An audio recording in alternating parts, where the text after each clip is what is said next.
wasiirka wasaaradda biyaha Soomaaliland Salmaan Yuusuf Cali Koore ayaa maanta soo dhaweyn u sameeyay in ka badan 150 askari kuwaas oo ka soo goostay maamulka Puntland. ciidanka wata daadid dagaal ayaa soo dhaweyn loogu sameeyay duleedka magaalada Taleex waxaana halkaas ka hadlay sarkaalka wata ciidankani oo sheegay in ay ka yimaadeen dhanka Puntland wuxuuna sheegay inay ku soo biireen ciidamada Soomaaliland. waxa halka diyaar ku ah 150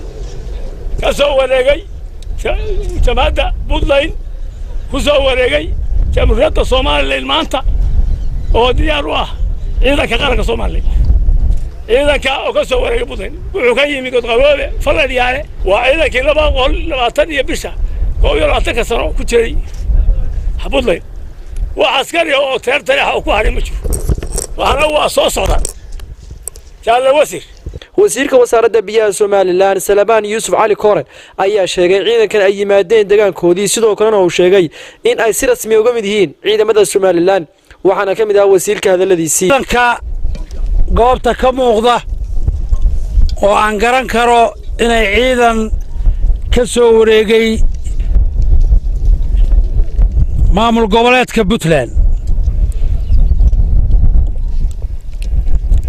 oo uu wato hogaaminayo gaashaanla sare Cali Diiriye Baalle Cali Baalle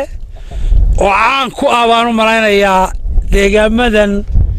muddadii dhowr iyo 20 sanadood ahayd inta Garowe iyo Taleex u dhaxayso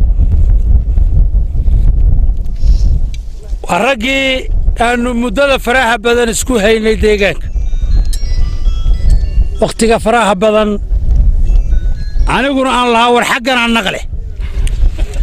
iyana waxay lahayn hogashu xaggay jirtaa qudhi laakiin maanta waxaa cadaatay in hogashu xagga iyaga jirto waxaan aad ugu mahadinayaa korneylka iyo askarta iyo sarkaal xigeenka iyo ragga meesha jooga ee gartay in waqtigu aanu sii wadi karin dhibta iyo cadaalad darrada iyo sheegashada dhulka ee ay samaynayaan dadka deegaanku war ciid iyo dhul iyo deegaamo iyo magaalo idinku filan waad haysataan iimaansada oo jooga oo ku shaqaysta oo wata halkan col iyo nabatoonna maxalle col la idin kama hayo meel aanu duulaan ku nahay iyo meel aanu rabnaa inaanu qabsannaa ma jirto waxaan maanta laga bilaabo u aqoonsanaynaa inay yihiin ciidan qaran oo ka tirsan ciidanka jamhuuriyadda Soomaaliland doctor ninka siyaasiga ee Puntland jooga hal kelmad ma oran karo annaga qaylo waxa ragayaga Hargeysa jooga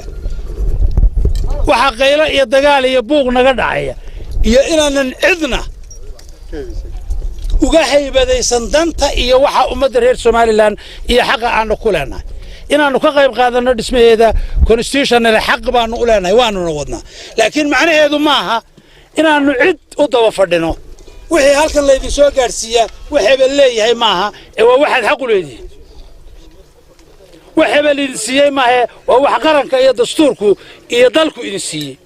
idinkana sidaa mid la mid ah ayaa la idinka rabaa oo ah inaad dalka iyo calanka iyo ciidda iyo xuduudaha dalka difaacdaan